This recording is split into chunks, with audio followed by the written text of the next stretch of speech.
Desde muy pequeña tuve una inspiración para ser profesora y fue mi abuela.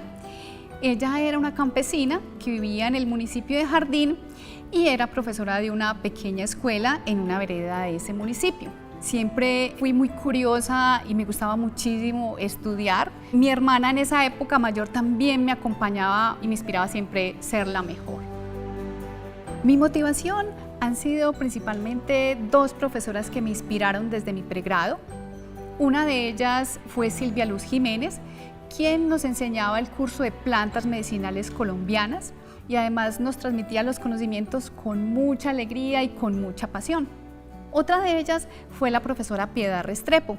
Ella impartía el curso de farmacología y a mí me inspiraba muchísimo respeto por los vastos conocimientos que tenía en el tema. Desde ese entonces yo también quise ser profesora y para ello, después de terminar mi pregrado en química farmacéutica, realicé unos estudios de doctorado en la Universidad de La Laguna en España. Allí también tuve la fortuna de estudiar unas plantas medicinales usadas en las Islas Canarias y con todos esos conocimientos me vine a trabajar acá a la Universidad de Antioquia. Mi nombre es Dora María Benjumea Gutiérrez y soy profesora de la Facultad de Ciencias Farmacéuticas y Alimentarias de la Universidad de Antioquia. Desarrollo la línea de trabajo de farmacología en plantas medicinales de Colombia.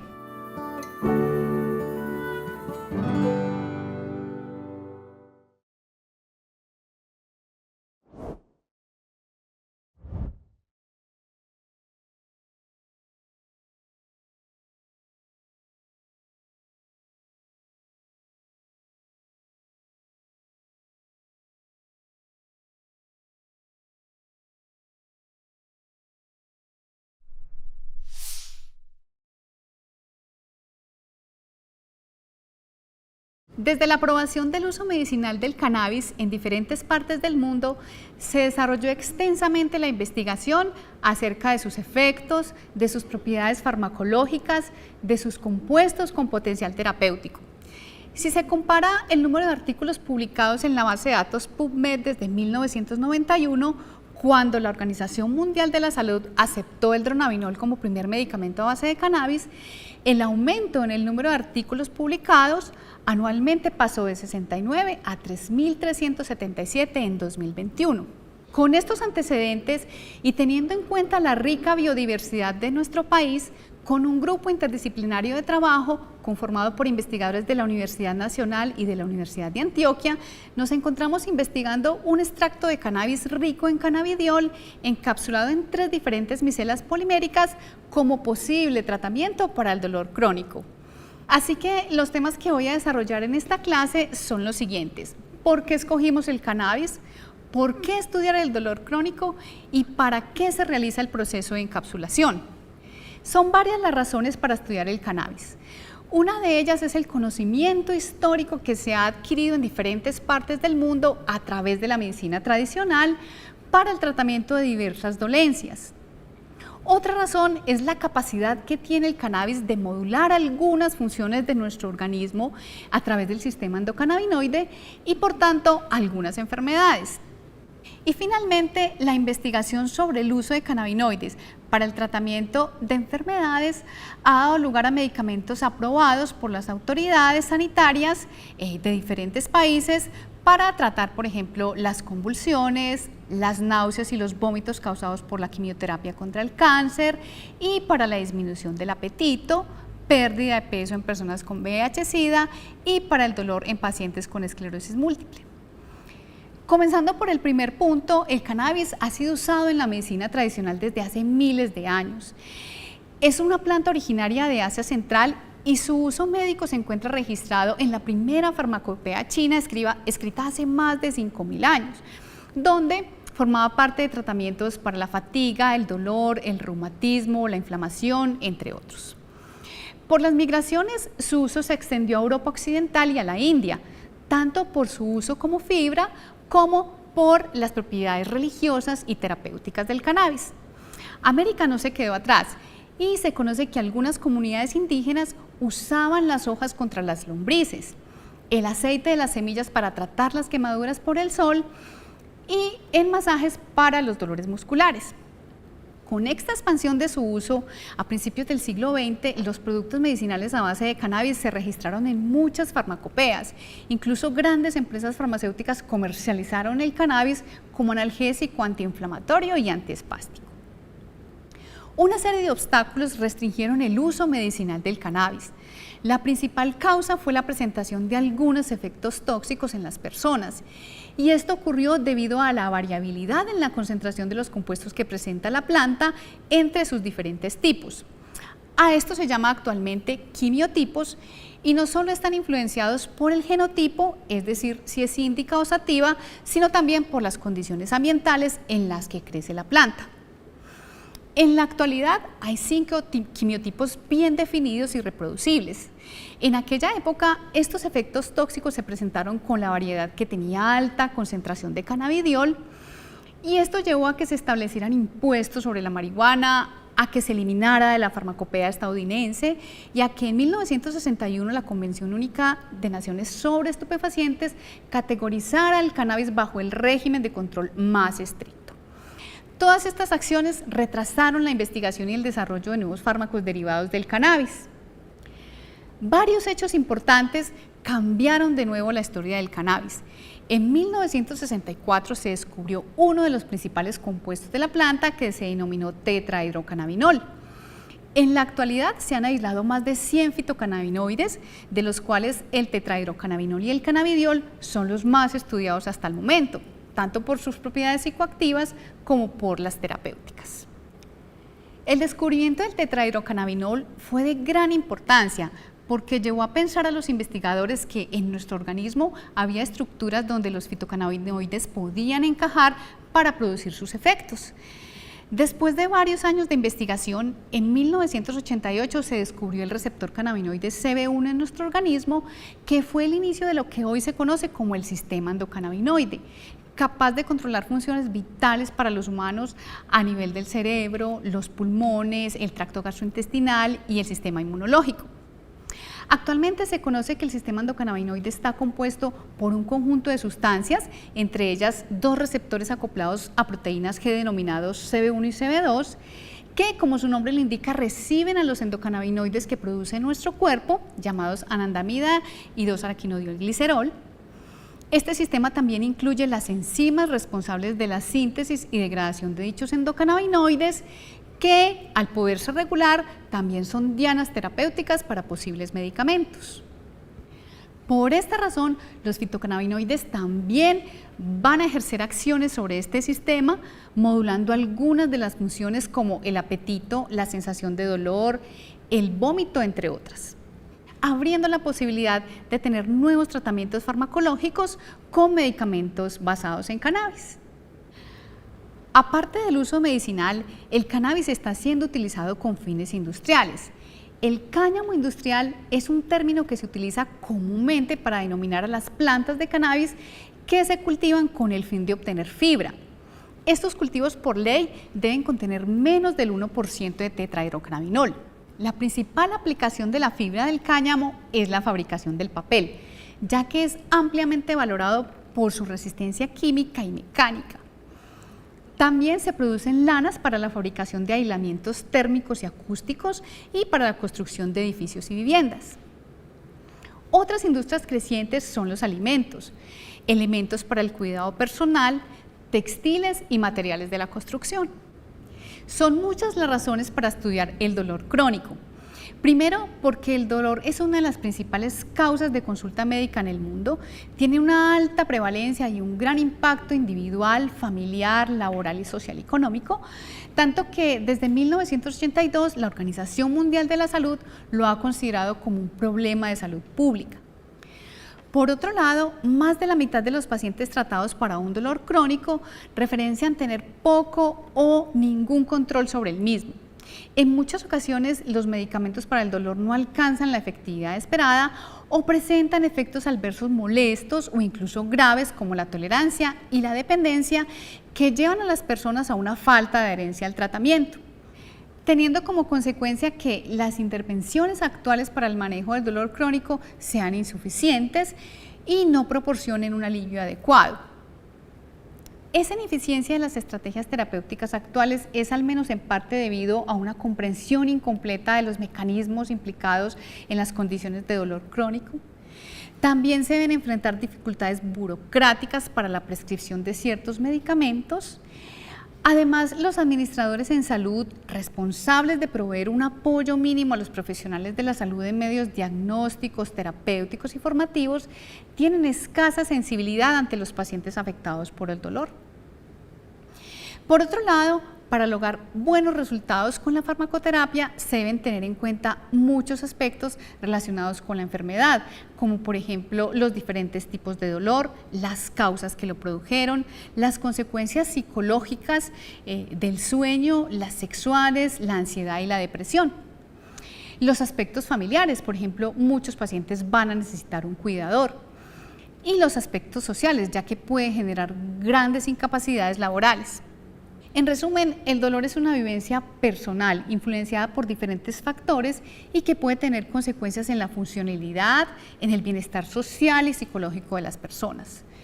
Por esta razón, todas las acciones que se hagan para buscar nuevos tratamientos de dolor son muy necesarias.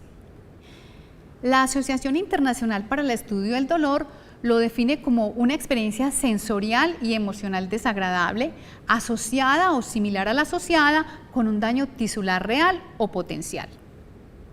El dolor se clasifica en agudo y crónico. El dolor agudo es el que es predominantemente un síntoma o una manifestación de un daño tisular, mientras que el dolor crónico presenta una duración mayor a 3 meses y se considera como una enfermedad en sí misma. En 2019, la Organización Mundial de la Salud reclasificó el dolor crónico en 7 tipos diferentes con el fin de visibilizar mejor esta enfermedad en cuanto a las estadísticas se refiere. Estos tipos son el dolor crónico primario, el dolor oncológico, el dolor postquirúrgico o postraumático, el dolor crónico neuropático, el dolor orofacial y cefalea, el dolor visceral y el dolor musculoesquelético. El dolor crónico primario es caracterizado por una alteración funcional o un estrés emocional que no se explica por otra condición de dolor crónico. Es decir, es causado por factores psicológicos, emocionales o conductuales. El dolor oncológico es derivado de una expansión de un tumor local o distal, por ejemplo las metástasis óseas. Este tipo de dolor también incluye el producido por la quimio o la radioterapia y dependiendo del tipo de cáncer se puede clasificar en visceral o musculoesquelético. El dolor postraumático es aquel que ocurre después de una cirugía o de un accidente y que persiste más allá del proceso de curación. Un ejemplo es cuando se sufren quemaduras y el dolor puede permanecer así se hayan curado las heridas. El dolor neuropático es uno de los más complejos ya que presenta una mayor magnitud y discapacidad. Es causado por una lesión en el sistema nervioso somatosensorial que incluye piel, sistema musculoesquelético y visceral. El dolor neuropático puede ser de 2 tipos, periférico y central. El periférico es el que abarca partes distales del cuerpo, como ocurre en las personas que sufren herpes o diabetes. El herpes es una infección de tipo viral que se manifiesta por la presentación de ampollas en la cara, en el cuello, en la espalda, en el estómago o en los brazos, pero aunque la enfermedad viral sea controlada, el dolor puede permanecer incluso hasta por 6 meses y a esto se denomina neuralgia posherpética. En los pacientes que sufren diabetes y la tienen mal controlada, se suele presentar neuropatía diabética, ya que los niveles altos de glucosa en sangre pueden aumentar o pueden dañar algunos de los nervios, principalmente en las piernas, y producir un dolor y un entumecimiento. El dolor neuropático de tipo central ocurre cuando hay un compromiso del sistema nervioso central. Después de un daño agudo, el sistema nervioso responde inapropiadamente al daño a través de múltiples mecanismos estructurales y de modulación. Algunas enfermedades asociadas a este tipo de dolor son, por ejemplo, la esclerosis múltiple, la lesión medular o algunas infecciones que ocurren a nivel del cerebro y la médula. Y también se presentan en la enfermedad de Parkinson. El quinto tipo de dolor es el orofacial o cefalea. El dolor orofacial es el que se presenta a nivel de la mandíbula o la boca y tiene una duración de más de 4 horas diarias por más de 15 días durante 3 meses. Es uno de los dolores más difíciles de tratar y en muchas ocasiones es de difícil manejo, ya que puede involucrar aspectos estéticos, el habla, la alimentación, entre otros. En cuanto a las cefaleas, la más común es la migraña y hay algunas investigaciones que han demostrado que el cannabis ayuda a aliviar algunos de esos síntomas, como las náuseas, los vómitos y la ansiedad que produce la migraña.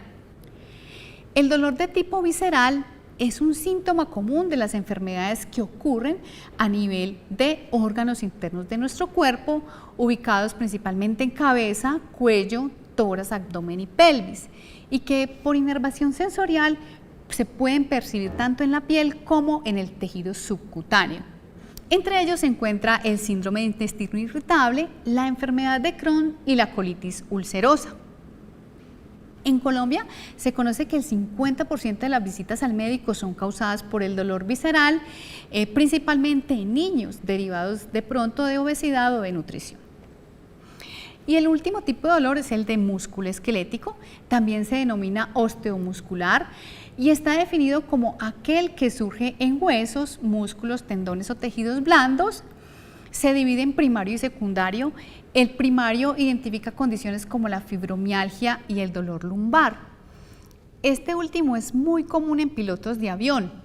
En un estudio realizado por un equipo de fisioterapia de la Universidad Nacional de Colombia, se encontró una prevalencia del dolor del 59% en las personas que trabajan en la aviación militar.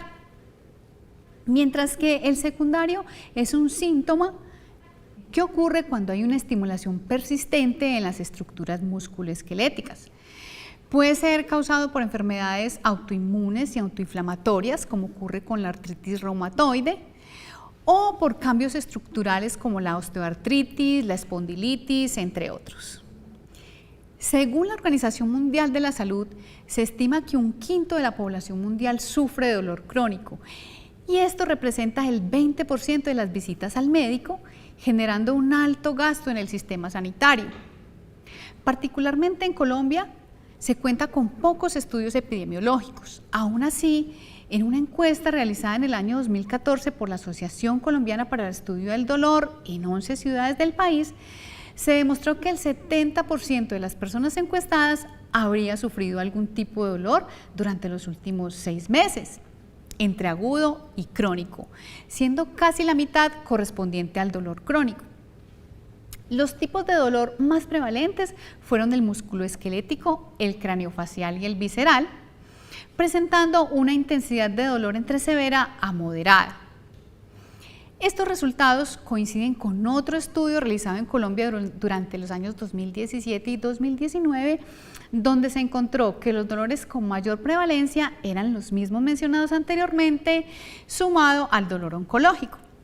La población colombiana que ha sentido dolor ha recibido tratamientos de tipo farmacológico, casi el 94.5% de las personas, seguido por remedios caseros, casi la mitad de las personas, fisioterapia, medicina alternativa y cirugía en menor medida. Estos datos de Colombia no difieren de los mundiales, ya que la mayoría de las personas que sufren de dolor consumen algún fármaco, generando altos costos para el sistema de salud. Haciendo una comparación con otras enfermedades, el costo de los tratamientos farmacológicos utilizados para el dolor sobrepasa la sumatoria de los costos asociados a los tratamientos para el cáncer, las enfermedades coronarias y la diabetes.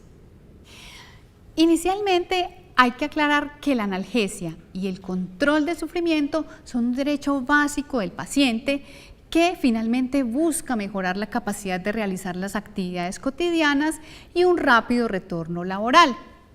Es decir, el dolor no se puede subestimar. En la actualidad, la Organización Mundial de la Salud recomienda un enfoque bidireccional para el tratamiento del dolor. Para el agudo recomienda iniciar con un analgésico fuerte para disminuir la intensidad del dolor rápidamente y luego se suaviza utilizando analgésicos menos potentes. Mientras que para el dolor de tipo crónico se emplea un enfoque gradual de abajo hacia arriba, es decir, se inicia con un fármaco menos potente hasta encontrar un alivio del dolor con un fármaco más potente. Además, cuando se resuelve el dolor crónico, se debe realizar una desescalada, es decir, un retiro lento y gradual del medicamento, ya que muchos de ellos pueden generar graves efectos adversos por una rápida retirada. Por otro lado, la Asociación Internacional para el Estudio del Dolor sugirió adoptar un enfoque terapéutico centrado tanto en el tipo de dolor como en el mecanismo de acción de los medicamentos utilizados para tratarlo.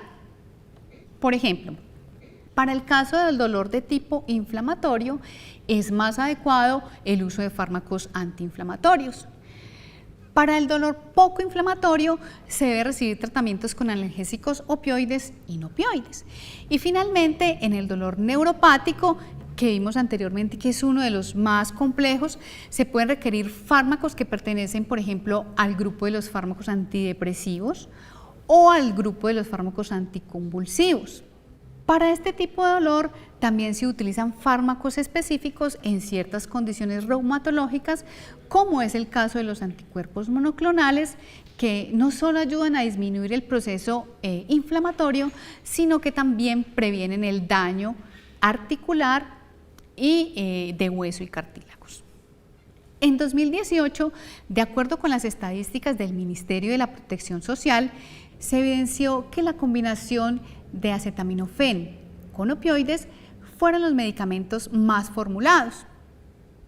En otro estudio realizado en Colombia a 3.063 pacientes con diagnóstico de dolor agudo y crónico de tipo visceral, osteomuscular y traumatismos, los fármacos más prescritos fueron el tramadol, la morfina y el fentanilo. A su vez, estos medicamentos presentaron el mayor porcentaje de reacciones adversas en los pacientes. Algunas de las razones por las cuales no se logra un control adecuado del dolor pueden ser por realizar una valoración deficiente de los síntomas, por el uso de dosis subóptimas, por un rechazo del paciente al uso de analgésicos, ocasionado tal vez por una sensación de debilidad o de vulnerabilidad, por el temor de los médicos a prescribir opioides, no solo por los problemas de adicción, sino también por la posible depresión respiratoria y la sedación que pueden producir. Además, muchos pacientes temen al tratamiento del dolor debido a efectos colaterales o a las inquietudes relativas a la adicción a los fármacos. Por último, y no menos importante, es la tolerancia. En cuanto a la adicción, siempre es oportuno recordar lo que ocurrió en los Estados Unidos y que se denominó la crisis de los opioides. En el año 2010 se vendieron suficientes analgésicos opioides como para medicar a cada adulto de los Estados Unidos, lo que correspondió a un incremento en el 300% del índice de ventas por 11 años. Lamentablemente, este aumento fue concomitante al incremento de muertes causadas por abuso de opioides y otras drogas.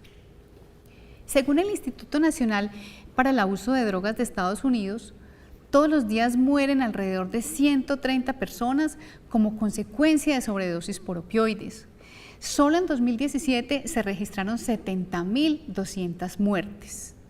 Aunque Colombia no ha tenido la magnitud presentada en los Estados Unidos, en los últimos años se ha mostrado un aumento en el número de dosis prescritas.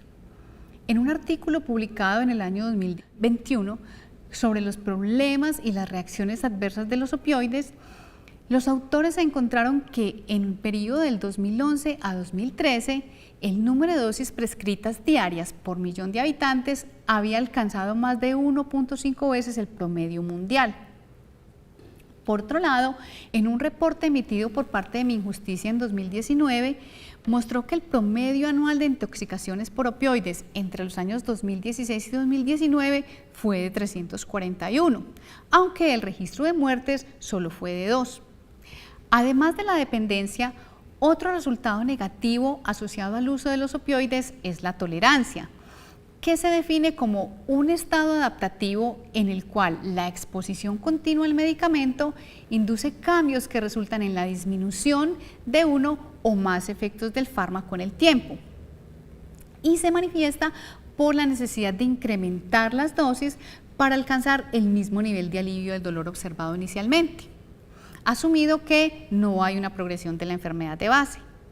Además, otros grupos de fármacos utilizados para el tratamiento del dolor presentan efectos adversos molestos, dependiendo del grupo farmacológico, como por ejemplo ocurre con los fármacos que pertenecen al grupo de los antidepresivos tricíclicos. Estos presentan efectos adversos a nivel cardiovascular, razón por la cual los pacientes que sufren hipertensión u otro problema cardiovascular no van a poder usar este medicamento o van a tener que tener alguna precaución. Por su parte, los fármacos anticonvulsivantes presentan efectos adversos a nivel del sistema nervioso central, como mareos o ataxia, entre muchos otros. Así que el alivio del dolor es un objetivo terapéutico que debe ser abordado por varias especialidades, incluyendo la medicina, la enfermería, el trabajo social, la farmacia, entre otros. Y por lo tanto, la búsqueda de nuevas sustancias para el tratamiento del dolor sigue estando justificada en todas estas razones mencionadas anteriormente. Otro tema que vamos a abordar son las nanoformulaciones, ya que, como les comenté anteriormente, nuestro proyecto tiene como objetivo evaluar el efecto analgésico de un extracto de cannabis encapsulado en algunas micelas poliméricas. Estos sistemas o vehículos más estudiados hasta el momento para atrapar cannabinoides son los siguientes. Las nanoemulsiones son emulsiones con gotas cuyo tamaño entra en la escala nanométrica, en la que tanto las gotas de aceite como las de agua están finamente dispersas en una fase opuesta, con la ayuda de un surfactante adecuado. Dentro de las gotas de aceite se acumula el fármaco debido a la afinidad con el aceite. A veces suele presentarse lo contrario y se tienen gotas de agua dentro de las de aceite. Continuando con los liposomas, estos son conformados por lípidos que son compatibles con nuestro cuerpo y se establecen en forma de anillos para incluir allí el cannabinoide y poderse proteger de los fluidos gastrointestinales que hay en nuestro cuerpo. Esta es una de las formulaciones más estudiadas para los cannabinoides. Sin embargo, ha mostrado poca capacidad de encapsulación. Otro tipo de formulación son las micelas. Estas están compuestas por una cubierta externa que tiene afinidad por el agua y un centro que la repele. Este tipo de sistemas suelen encapsular una mayor cantidad de fármacos que los liposomas y son de alto interés por su estabilidad. Por su parte, las nanopartículas poliméricas son sistemas que están compuestos por cadenas que tienen un gran número de unidades repetidas o idénticas. Su organización les permite envolverse y tomar una forma esférica atrapando los fármacos. Específicamente, el trabajo de investigación que estamos desarrollando tiene como objetivo comparar el efecto analgésico de un extracto rico en cannabidiol por sí solo versus el mismo extracto encapsulado en una formulación que podría mejorar o aumentar su efecto farmacológico. Estamos estudiando el cannabidiol porque, como vimos anteriormente, es uno de los compuestos más estudiados de la planta de cannabis y porque ha demostrado tener varias propiedades farmacológicas, entre ellas la actividad analgésica. El principal problema por resolver es el bajo efecto analgésico que presenta el cannabidiol, especialmente cuando se administra por la vía oral, que es una vía fisiológica y más fácil de consumir que, por ejemplo, la vía parenteral o la inhalada. Antes de abordar a qué se debe su bajo efecto analgésico, es importante recordar algunos conceptos. Cualquier sustancia externa que ingresa a nuestro organismo y cumpla su función, finalmente debe ser eliminada. Para ello, nuestro organismo realiza procesos de metabolismo y excreción, tanto a nivel hepático como a nivel renal. El hígado está provisto de un poderoso sistema enzimático denominado citocromo P450, que es capaz de llevar a cabo reacciones químicas de reducción, oxidación e hidrólisis, así como reacciones de acetilación y conjugación, que finalmente permiten que la sustancia sea hidrosoluble y se pueda eliminar por vía renal. Por esta razón, muchos fármacos que son liposolubles, como es el caso del cannabidiol, requieren realizar muchos de estos procesos, lo cual trae como consecuencia que el cannabidiol que se absorbe, es decir, el que llega a la sangre para poderse distribuir y ejercer el efecto terapéutico en los órganos implicados, sea muy bajo. Esa cantidad de fármaco que llega a la sangre, además de la velocidad a la cual lo hace, se conoce con el término de biodisponibilidad. La biodisponibilidad de un fármaco se puede mejorar en gran medida por su forma farmacéutica, que a su vez depende del diseño y la fabricación, y también de la vía de administración. Por ejemplo, una vía de administración intravenosa va a permitir que el 100% del principio activo llegue a la sangre y esté disponible para ejercer su efecto farmacológico. Mientras que por una vía de administración oral, que es una vía muy fisiológica, la cantidad de fármaco que llega a la sangre se ve disminuida por los procesos de metabolismo y excreción. Esto tiene una gran importancia clínica, ya que a mayor biodisponibilidad se presenta un mayor efecto terapéutico. Como vimos anteriormente, la implementación de vehículos nanoestructurados ha surgido como una opción para superar las limitaciones de fármacos lipofílicos, poco solubles en medios acuosos y susceptibles a la oxidación y fácilmente degradable por los procesos del metabolismo del primer paso. Igualmente, estas formulaciones van a permitir que los fármacos permanezcan por mayor tiempo en el organismo, permitiendo una liberación controlada del mismo. Por esta razón, con un equipo interdisciplinario de investigación, nos dimos a la tarea de estudiar 3 formulaciones diferentes para encapsular o incluir allí el extracto de cannabis rico en cannabidiol, con el fin de comprobar si mejoraba el efecto analgésico, prolongándolo por mayor tiempo en el organismo. Por un lado, en el grupo interdisciplinario de estudios moleculares se preparó un extracto de cannabis con alto contenido en cannabidiol. Este proceso fue de gran importancia porque es esencial conocer la cantidad exacta de sustancia que contienen los extractos con el fin de obtener efectos confiables y reproducibles. Por otro lado, en el grupo de biomoléculas de la Universidad Nacional de Colombia se realizó la síntesis de los polímeros y la encapsulación de los extractos de cannabis en las formulaciones nanoestructuradas. Este proceso también es de suma importancia porque va a permitir que los extractos ricos en cannabidiol se protejan de los procesos metabólicos que ocurren en nuestro organismo y permanezcan por un mayor tiempo en la circulación sanguínea, ejerciendo su efecto analgésico.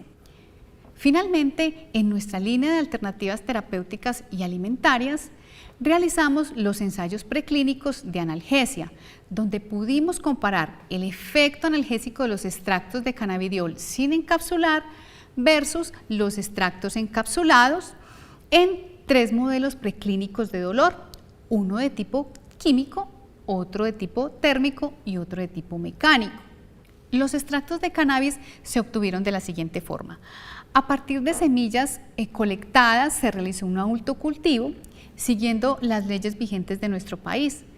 Luego del periodo de floración de las plantas hembras se recolectaron y seleccionaron las flores de los mejores especímenes con base en algunos parámetros agronómicos de calidad, como la talla general, la talla de la copa, del tronco, entre otros.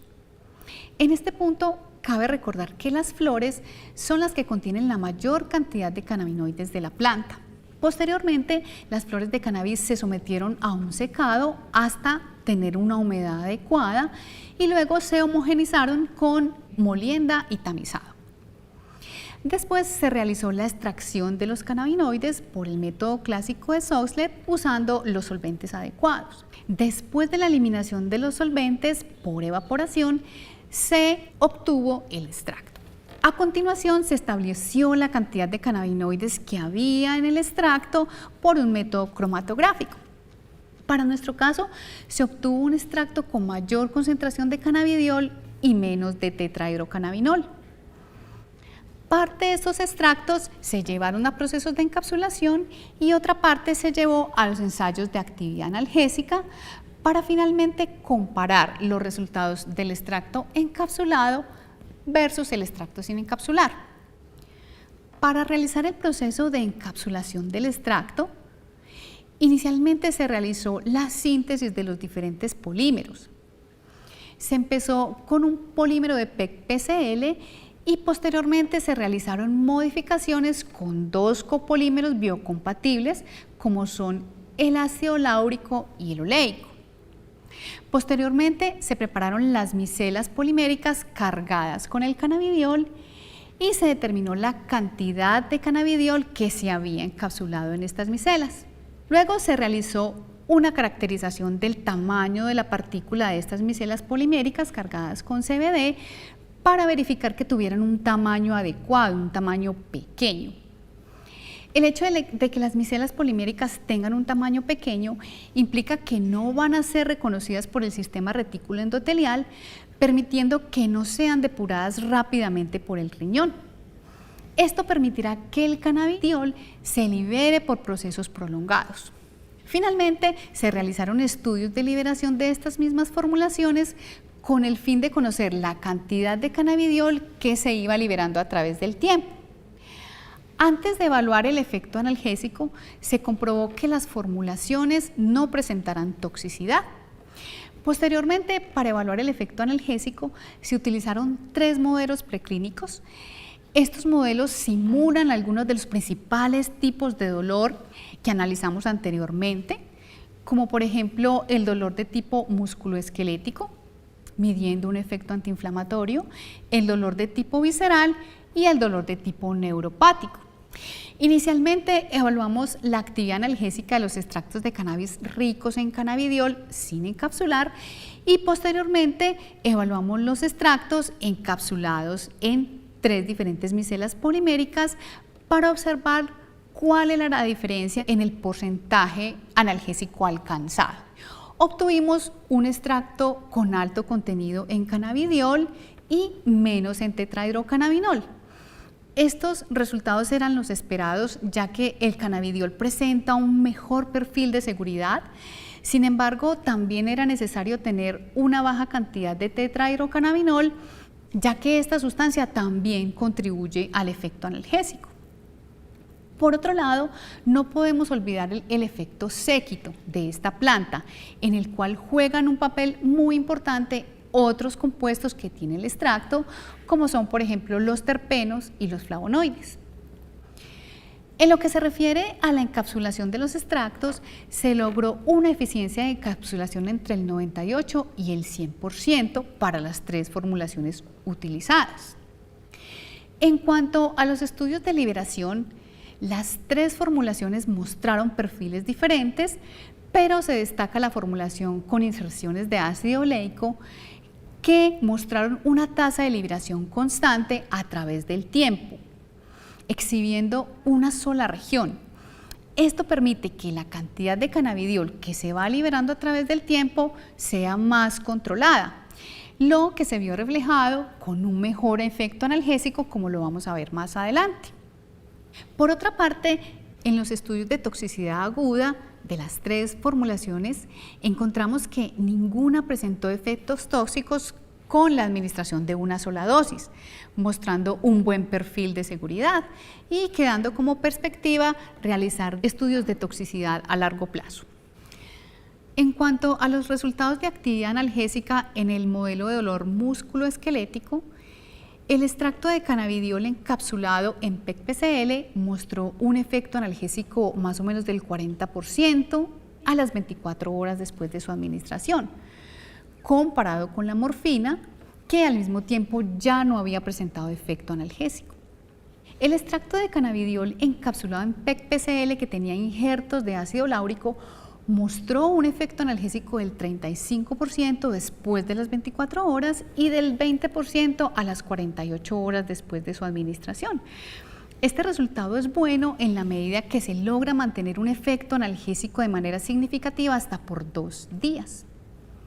Por su parte, la formulación de PEC-PCL, que tenía injertos de ácido oleico, fue la que presentó mejores resultados de analgesia, concordando con las curvas de liberación. El efecto se fue dando de manera constante a través del tiempo, alcanzando porcentajes de analgesia hasta el 57% después de 96 horas de haber sido administrado. Otros resultados positivos fueron obtenidos con el modelo de dolor de tipo visceral, con las formulaciones de PEC-PCL y PEC-PCL con injertos de ácido láurico, donde se observaron resultados de protección del dolor del 42% y del 28% respectivamente después de las 24 horas de su administración. Con la formulación de PEC-PCL, que tenía injertos de ácido oleico, no se observó efecto analgésico durante el tiempo de estudio, contrariamente a los buenos resultados que se habían observado con el dolor de tipo musculoesquelético. Queda como perspectiva realizar esta evaluación en tiempos diferentes, ya que las curvas de liberación de cannabidiol se muestran a tiempos mayores a las 24 horas. Finalmente, en los ensayos de actividad analgésica para el dolor neuropático, fue la formulación de PEC-PCL con injertos de ácido láurico la que presentó mejores resultados. Con las otras 2 formulaciones no se observó actividad. El mayor logro obtenido en este proceso ha sido descubrir que las 3 micelas poliméricas estudiadas, en mayor o menor medida, mejoraron o aumentaron el efecto analgésico del cannabidiol, principalmente en la formulación que tenía injertos de ácido oleico, sumado a que dicha formulación no fue tóxica en los modelos utilizados. Estos resultados son alentadores, ya que poder tener un control del dolor durante un tiempo prolongado va a ayudar a mejorar la calidad de vida de muchos pacientes que padecen del dolor crónico. También es importante destacar que el tener una baja concentración libre en el plasma va a reducir la acumulación y por ende su toxicidad. Esto es importante porque abre la posibilidad de seguir investigando estas formulaciones para una administración a largo plazo y quizás en un futuro poder comprobar tanto la efectividad como la seguridad en estudios de fases clínicas. Y en cuanto a un aspecto más procedimental, considero que otro logro importante ha sido poder trabajar en equipo uniendo 3 áreas diferentes del saber. Muchas gracias.